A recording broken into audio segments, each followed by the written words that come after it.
Hemos estado pues mirando poco a poco el Evangelio de Lucas. Empezamos de una manera un poco más intensiva, mirando pues pasajes enteros, y luego después empezamos a mirar pues a grandes rasgos para comprender un poco más sobre el contenido del Evangelio de Lucas.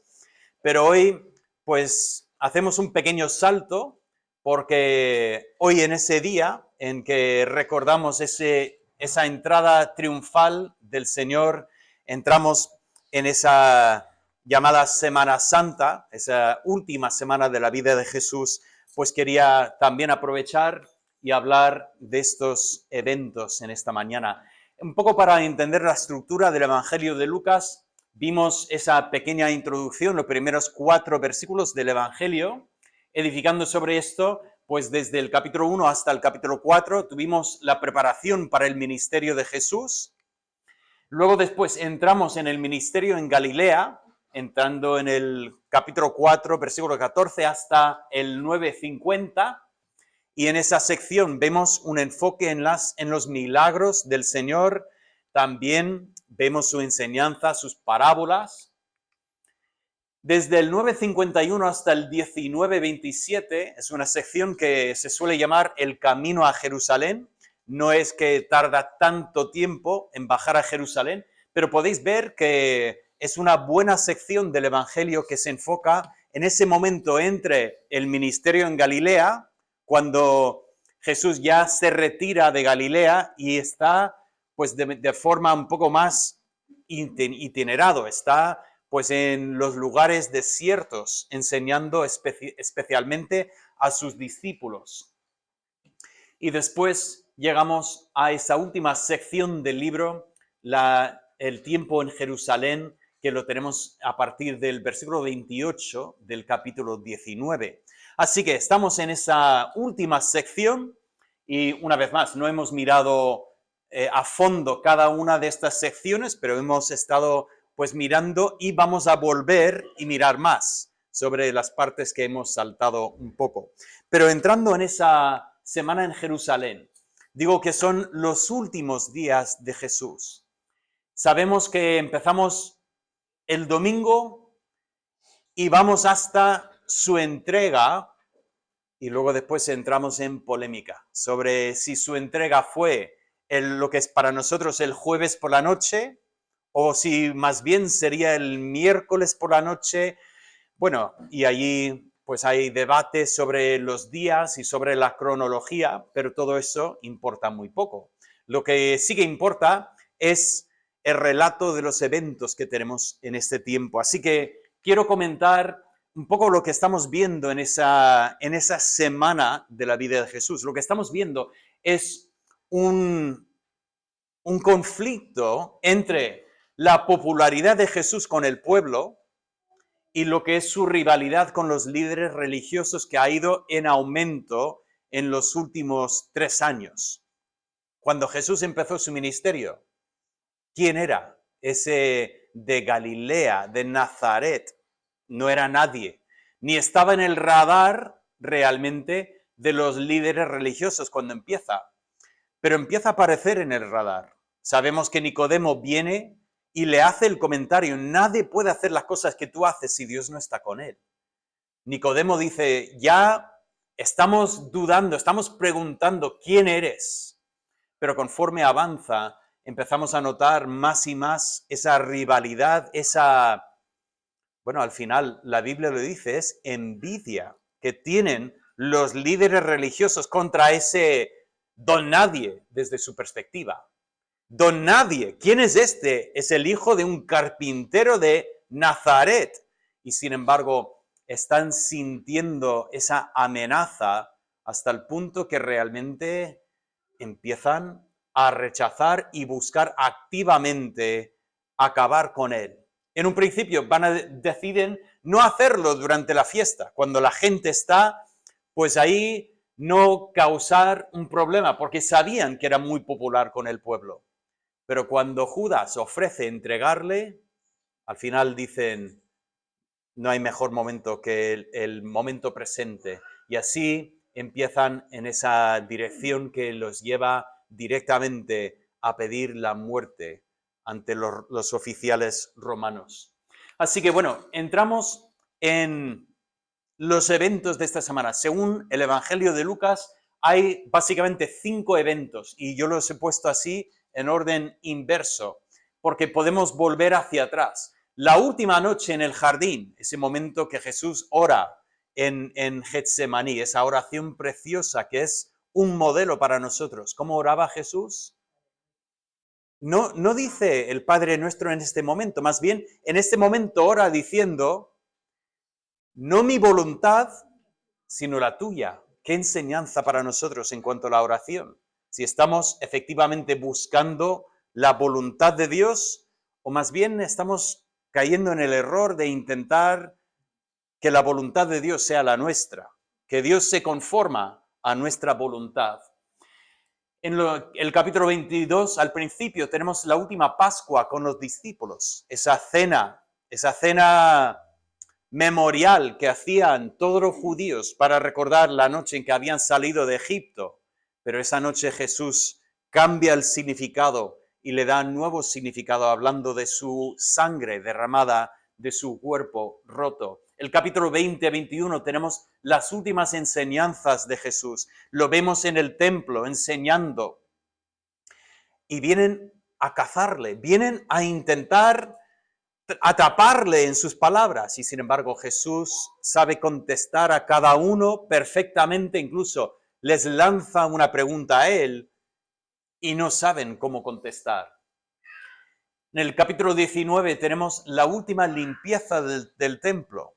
Él había limpiado el templo en el Evangelio de Juan al principio de su ministerio y ahora al final de su ministerio lo vemos una vez más en Jerusalén echando fuera a los que hacían negocio en la casa de su padre.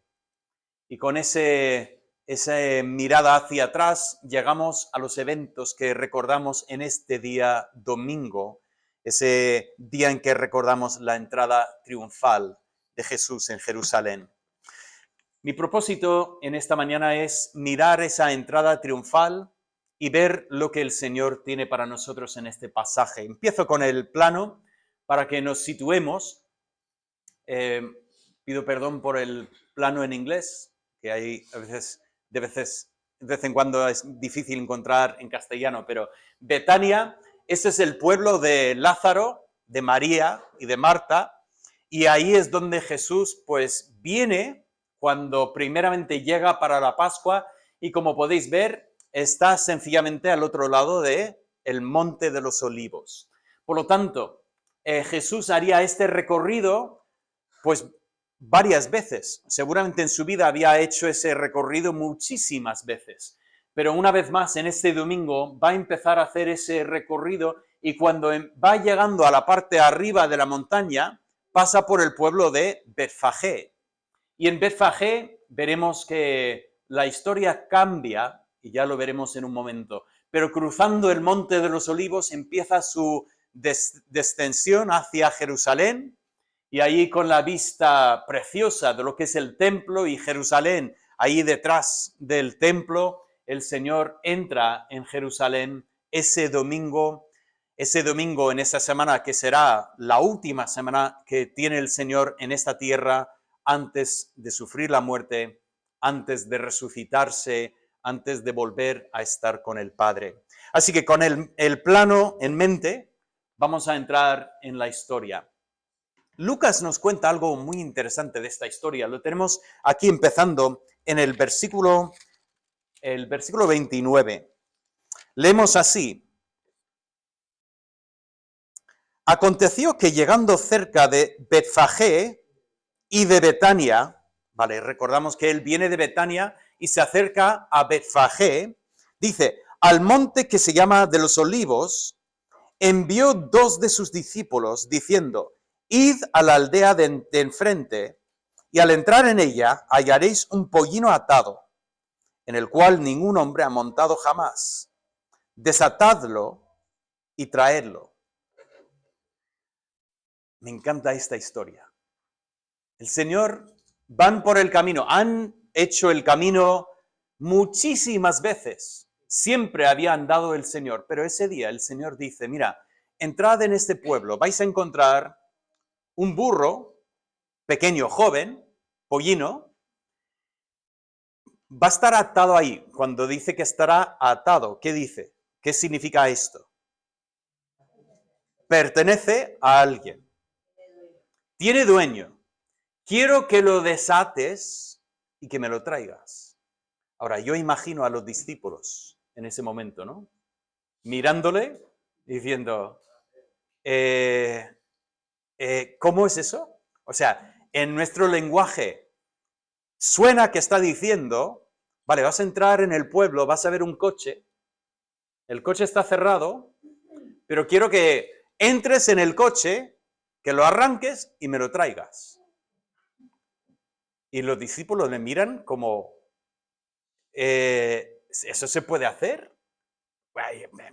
Y el Señor, seguramente viendo su reacción, dice, y si alguien os preguntare, ¿por qué lo desatáis? Le responderéis así, porque el Señor lo necesita. Ahora, ¿eso lo mejora mucho? Yo no estoy muy seguro. O sea, si el Señor me hubiera mandado a hacer esto, pues me habría costado bastante, ¿no? Y sin embargo, pues imagino a los discípulos, sí, Señor, y salen camino a hacer lo que el Señor les había mandado a hacer, y uno al otro le mira y dice, ¿tú estás seguro de esto? Y el otro, no, sinceramente no, pero nos lo ha mandado el Señor. ¿Y cuándo nos ha mandado el Señor una cosa que no ha sido así? Así, efectivamente, entran en el pueblo para cumplir la voluntad de su Señor. Pero he llamado esto sus instrucciones proféticas, porque realmente el Señor está profetizando eventos futuros que es imposible que una persona realmente sepa. O sea, una persona puede adivinar, ¿no?, que habrá algún burro por ahí y que estará atado, imagino, porque era común atar tu animal. Y que si tú empiezas a desatarlo, alguien te puede preguntar, pero ¿cómo podría haber sabido el Señor que efectivamente se iba a cumplir exactamente lo que Él dijo? Y decimos, es que el Señor es omnisciente. Él tiene conocimiento de todas las cosas. Y por lo tanto, vemos el cumplimiento. ¡Qué gran historia! Versículo 32. Fueron los que habían sido enviados y hallaron, como les dijo, entran en el pueblo, ya habéis visto en el plano, es un pueblo pequeño, no es un pueblo, no es una ciudad grande. Entran y ven al burro. Imagino que su corazón iba a 1000 por hora cuando ven al burro ese. Dice, ahí ya está, ahí está. Se acercan y empiezan a desatarlo. Y efectivamente, tal como el Señor dijo, sus dueños les dijeron, ¿por qué desatáis el pollino? Y ellos dijeron, porque el Señor lo necesita. Ese es el momento que dices, vamos a obedecer y hacer lo que Dios ha dicho, lo que el Señor ha dicho. Y dice, su Señor lo necesita. Y qué curioso. No nos da la contestación aquí, pero en otro evangelio dice, y los dejaron. ¿Podéis imaginar el momento? Dicen, porque su Señor lo necesita. Y dice, vale, muy bien. Y dice, ha funcionado, ni sé cómo, pero ha funcionado. Yo creo que es un detalle importante en la historia, no solamente es un detalle interesante, es un detalle importante por lo que veremos a continuación. Pero quiero hacer ese primer pensamiento, establecer el primer pensamiento, que Jesús es el Rey omnisciente, es el Rey que tiene todo conocimiento, tiene la posibilidad de ver el fin desde el principio. Lo que quisiéramos que tuvieran nuestros políticos. Esa capacidad de saber todo lo que significa cuando toman decisiones. Y sin embargo, Jesús se presenta como tal rey ante su pueblo. Bueno, seguimos en la historia. En la siguiente parte de la historia tenemos una escena profética. Bueno, el versículo 34, como hemos leído juntos, nos dice: y le trajeron a Jesús, y habiendo echado sus mantos sobre el pollino, subieron a Jesús encima, y a su paso tendían sus mantos por el camino. Aquí encontramos una escena que es sumamente significativa. O sea, no es solamente que Jesús va montado porque igual estaba cansado de andar. No es el caso. Ya habéis visto que había andado muy poco para poder cruzar ese monte. Pero ahora viene montado sobre ese animal y notamos que no es un caballo. Entendemos que los romanos venían montados sobre caballo para decir que hemos conquistado, somos victoriosos. Incluso en el libro de Apocalipsis, cuando vemos la segunda venida de Cristo, ¿cómo viene Jesús? Sobre un caballo blanco, y nos dice que de su espada sale, de su boca sale una espada, y entendemos que Jesús vuelve en victoria sobre los enemigos, sobre Satanás. Pero aquí vemos a Jesús que viene no montado en un caballo, sino en un pollino. Otro detalle interesante que a veces perdemos de vista. ¿No? ¿Recordáis que el Señor dijo que es un pollino sobre el cual jamás se ha sentado alguno? Ahora, eso es un poco de deberes que se puede hacer en esta semana, ¿vale? A veces es bueno hacer deberes. Os invito a buscar un burro sobre el cual nadie jamás se ha sentado y te animo a saltar encima para hacer el experimento. Ahora, lo digo en broma, no lo hagáis, porque va a ser peligroso. Un animal que nunca ha llevado una persona en su espalda, siempre reacciona. Yo recuerdo cuando trabajaba en un campamento, hace años, en un campamento de niños donde tenían caballos. Y todos los años traían caballos, los llamaban caballos verdes, caballos que jamás habían sido montados. Y allí, pues era un proceso de llevar este animal, y era un proceso largo. Tardaban una semana o 2 semanas en llevar este animal al punto en que alguien podría montar encima del caballo. Y sin embargo, aquí tenemos un animal que jamás ha sido montado y el Señor monta encima y viene y delante de él empiezan a poner su ropa, empiezan a hacer una alfombra, incluso cortando de las palmeras, pues las palmas para poner esa alfombra delante de Jesús. Tenemos aquí una escena sumamente simbólica, una escena de uno que viene en son de paz a su pueblo y uno que es aclamado y recibido. Por cierto, es interesante notar que en Lucas no nos da el evangelio, pero en los otros evangelios leemos que las personas realmente ese domingo venían en la otra dirección y nos hace entender que querían ir a ver a Lázaro. Habían escuchado que es el Lázaro que había muerto y el Señor lo había resucitado y vienen con ese deseo de, oye, vamos a ir a visitar a este hombre. Imagino que había una época que Lázaro pues estaba un poco harto de las visitas, ¿no? De la gente que venía ahí y le preguntaba siempre la misma pregunta. Cuando estabas muerto, ¿qué experimentaste? ¿Qué viste? ¿Cómo fue? Y seguramente Lázaro decía, mira, un momento estaba enfermo y cerré los ojos y el siguiente momento escuchaba mi nombre. Y yo salí, pero es que no me podía levantar porque estaba tan atado con la forma que tenían los judíos de enterrar. Pero bueno, salí como pude y yo ni sabía que había pasado 4 días. Bueno, interesante. Venían en busca de él y se encuentran con el que lo había resucitado. Y se encuentran en el camino y se produce la escena, la escena en que siguen poniendo delante de él esas palmeras, esas palmas, y así empiezan a clamar, a cantarle. Pero también tengo que decir que es una escena profética, porque solo después se acuerdan los discípulos de las palabras de Zacarías, capítulo 9. Os invito a ir a Zacarías, si lo podéis encontrar, ¿no? Zacarías es un libro de estos que a veces nos cuesta encontrar. En mi Biblia está en la página 686. Igual no te ayuda, pero bueno. Bien, dice Zacarías 9, versículo 9, alégrate mucho, hija de Sión, da voces de júbilo, hija de Jerusalén. He aquí, tu rey vendrá a ti, justo y salvador, humilde y cabalgando sobre un asno, sobre un pollino, hijo de asna.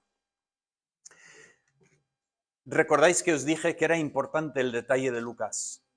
El detalle que decía que el Señor había enviado a sus discípulos a buscar a este animal. ¿Por qué tan importante? Bueno, los discípulos no tenían ni idea de lo que estaba pasando. Para ellos era un día más. Iban hacia Jerusalén como habían ido otros días. No sabían que ese era el día en que se iba a cumplir las profecías de Zacarías. Que el rey de Jerusalén venía humilde, cabalgando sobre un asno. Pero entendemos que Jesús sabía perfectamente lo que hacía. Pero leemos esta historia y nos preguntamos, ¿es una manipulación de la profecía? O sea, después de todo, ¿no podría haber entrado cualquier persona en un burro, en un asno, en un pollino, y haber dicho, hoy se ha cumplido la profecía? Y sin embargo, Lucas nos lo cuenta de tal forma que vemos que efectivamente es un cumplimiento milagroso de esa profecía. No es sencillamente que uno ha agarrado un burro y pues ha entrado en un burro. No, es que uno está haciendo algo que nadie jamás había hecho. Este rey humilde está cabalgando sobre un asno manso, un animal que jamás había estado bajo órdenes de su señor. Por cierto, me pregunto si los discípulos cuando estaban desatándolos, si los dueños no hubieran dicho, oye, no lo vais a montar, ¿no? Porque nadie jamás ha montado este animal. ¡Cuidado! Dijeron, es tema de su Señor. Es tema de Jesús. El caso es que hay un cumplimiento de la profecía aquí que nos lleva a ver que no solamente es Jesús el Rey omnisciente, sino también es el Rey manso y humilde. Un rey que no es como otros reyes que nosotros conocemos en la tierra. Tenemos esa expresión, ¿no? El poder corrompe. Y es verdad. Es verdad que siempre cuando una persona adquiere el poder, pues se le sube a la cabeza, empieza a actuar de otra manera. Bueno, digo siempre, me gustaría pensar que no es siempre. Me gustaría pensar que hay ejemplos de personas humildes que efectivamente saben manejarlo bien, pero como regla general lo vemos una y otra vez. Y sin embargo, aquí vemos a uno que es efectivamente un rey, pero actúa de una manera que es humilde. Y lo vemos así conforme entra cabalgando sobre ese asno manso. Y finalmente el pasaje nos lleva a ver la reacción del pueblo. Los peregrinos empiezan a cantar en los versículos 37 y 38. Empiezan a decir estas palabras. Toda la multitud de los discípulos, gozándose, comenzó a alabar a Dios a grandes voces por todas las maravillas que habían visto, diciendo, bendito el Rey que viene en el nombre del Señor. Paz en el cielo, gloria en las alturas. Es interesante, Lucas no nos da la frase Hosana, que lo tenemos en los otros evangelios. Pero Lucas nos da el mismo pasaje. Si buscamos el Salmo 118, versículos 25 y 26, ahí encontraremos la frase que nos da Lucas, que es bienaventurado o bienvenido el Rey que viene en el nombre del Señor.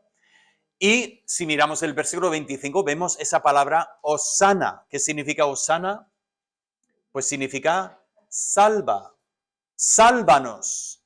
Es una expresión directamente del hebreo, del Antiguo Testamento, y según entendemos, era la forma en que los peregrinos que iban a Jerusalén siempre cantaban cuando iban llegando a Jerusalén. Iban subiendo, recordamos que Jerusalén está en alto, entonces cuando vienes desde el otro lado, vas subiendo a Jerusalén e iban cantando este himno. Hosana, sálvanos.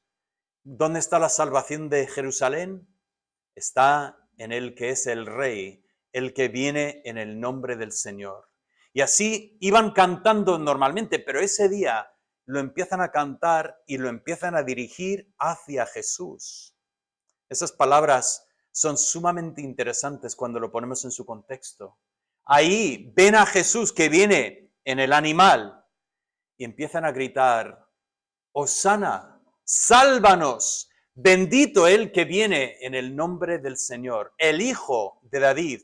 Este es el cumplimiento de la promesa, de la profecía. Pero la segunda frase es aún más llamativa para nosotros. Lucas es el único que nos da esta frase. Leemos aquí, en el versículo 38, dice, paz en el cielo y gloria en las alturas. ¿Nos suena esta frase? No habíamos escuchado esta frase desde que los ángeles anunciaron a los pastores. No exactamente la misma frase, porque allí con los pastores en el campo decía paz en la tierra, pero tenemos ese pensamiento gloria en las alturas. Es interesante, aquí tenemos las multitudes que empiezan a clamar que efectivamente este es el momento en que hay paz, que se ofrece paz al ser humano. El gran problema del ser humano no es el cambio climático. Nos tuvimos que reír en estos días que fuimos a Valencia a visitar el parque de atracciones allí y empezaron a hablar de lo que es habitual en estos días. Empiezan a hablar del cambio climático y todo lo que estamos haciendo al planeta. Y nos hizo gracia porque a continuación dijeron, tenéis que hacer vuestra parte, que es subir al autobús cada vez que puedas. Y me hizo reír porque digo, si efectivamente es verdad que tenemos ese gran problema, simplemente por subir al autobús, no creo que realmente solucione el gran problema que nos han dicho que tenemos. Me parece, pues, una pequeña cosa, pero me parece que eso no soluciona el problema que nos presentan. Pero ese no es el gran problema del ser humano, ni tampoco es la solución sencillamente coger el transporte público. El gran problema del ser humano es que hemos pecado contra nuestro Dios. No hay paz en la tierra. Y sí, a veces miramos y decimos, sí, tenemos paz aquí, pero hay otros sitios donde están en guerra. No, están en guerra en todos sitios. Hay guerra constante en este mundo. Solo hace falta poner las noticias para ver la guerra que nos rodea. Sí, a veces es guerra a nivel de naciones, pero muchas veces es guerra a nivel de familias, de personas, y tristemente vivimos en un mundo que no goza de paz, no conoce lo que es la paz. Y sin embargo, este rey vino precisamente para traer paz. La misma paz que hay en el cielo puede haber en la tierra, porque el que estuvo en el cielo con el Padre vino a esta tierra para traer paz, para traer esa comunión, arreglar el gran problema del ser humano que es el pecado. Somos pecadores y hemos ofendido a un Dios santo. Y aquí esa es la gloria en las alturas, cuando Él, que es paz, vino a esta tierra para nosotros. Y así están clamando, pero Lucas gira la historia para que contemplemos otras reacciones. ¿Cuáles son las otras reacciones? No solamente tenemos la reacción de los peregrinos, sino también tenemos la reacción de los fariseos. Los fariseos, escuchando lo que está ocurriendo, vienen a Jesús y dicen, Maestro, reprende a tus discípulos. Decirles que dejen de decir eso. No deben continuar con eso de gloria en las alturas, paz en la tierra, hosana, bendito el que viene en el nombre del Señor. No, deberían callarse. Y Jesús respondiendo les dijo, os digo que si estos callaran, las piedras clamarían. Esa escena es sumamente llamativa, ¿no? Ese momento que dice, ese es el momento en que se está cumpliendo la profecía. Y si se callan todos estos que están clamando, te prometo, las piedras abrirían sus bocas y empezarían a clamar. Que realmente es un momento digno de alabanza. Por lo tanto, es imposible callar a estos. Nos dicen en otros evangelios que eran niños que estaban cantando. Y dice, no, los niños están efectivamente alabando a Dios tal como Dios había prometido en los salmos. De la boca de los niños sale alabanza. Y eso me lleva a contemplar a Jesús, el Rey, que merece nuestra adoración. Y por lo tanto quiero sencillamente hoy contemplar a Jesús, el Rey omnisciente, el Rey manso y humilde, el Rey que merece nuestra adoración, y preguntar, ¿cómo estamos nosotros reaccionando frente a este Rey? ¿Cómo recibiremos nosotros a este Rey? Seremos como los que efectivamente reciben al Rey con los brazos abiertos, deseosos de que Él reine en su vida. O más bien seremos como los fariseos, buscando proteger nuestro dominio propio, nuestra propia vida, nuestra autonomía, diciendo que se callen. No, porque quita de nosotros lo que nosotros hemos apropiado para nosotros mismos. Siempre notamos la diferencia entre ese Domingo de Ramos y lo que ocurrirá unos días después. Unas dos multitudes que van a clamar, las exclamaciones del domingo frente a las exclamaciones que se darán en aquel día delante de la casa de Pilato. Pilato hizo todo lo humanamente posible para poder soltar a Jesús. Pilato no tenía ganas de efectivamente acabar con Jesús. Veía que todo era un montaje, que Jesús no había hecho nada digno de muerte e intentó hacer todo lo posible para poder soltar a Jesús. Y sin embargo, la multitud empezó a clamar. ¿Y qué clamaban? Y si hubieran cantado ese día, Hosana, bendito el que viene en el nombre del Señor, paz en la tierra, gloria en las alturas. Pero eso no fue lo que clamaron ese día. Clamaron, crucifícalo, fuera con este, su sangre sobre nosotros y nuestros hijos. Y pienso en nosotros.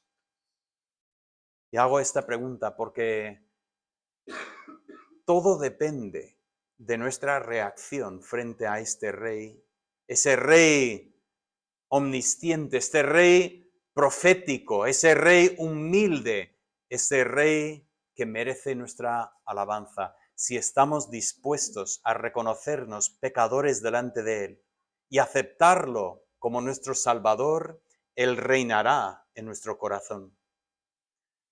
Pero tristemente muchas veces sentimos la tentación de continuar con lo nuestro, con nuestro propio camino, de intentar nosotros gobernar nuestras propias vidas.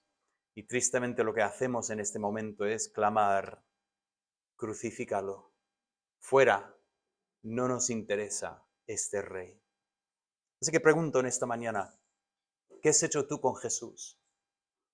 ¿Has recibido a este Rey omnisciente que viene para reinar humildemente sobre tu vida?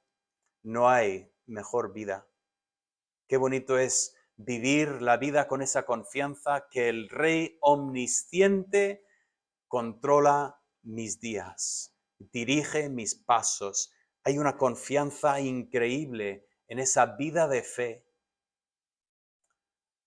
Pero te animo, si nunca has llegado a este momento, si estás todavía con esa lucha de qué harás con este rey, hoy es el día para doblar la rodilla ante este rey. Hoy no solamente es un día de festivo, no solamente es un día para procesiones en la calle, para comenzar pues una celebración que lleva pues a unos días de vacaciones. Hoy es un día que tiene una importancia muchísimo más grande, porque es un día que recordamos nuestra reacción frente a este rey. Padre, te doy las gracias por esa historia que hemos leído en la palabra hoy. Y pido, Señor, que sigas obrando en nuestros corazones, que tú reines en nosotros, que efectivamente estemos en tus manos para obedecerte, para que tú seas glorificado en todo. Esto lo pido en el nombre de Cristo Jesús. Amén. Vamos a cantar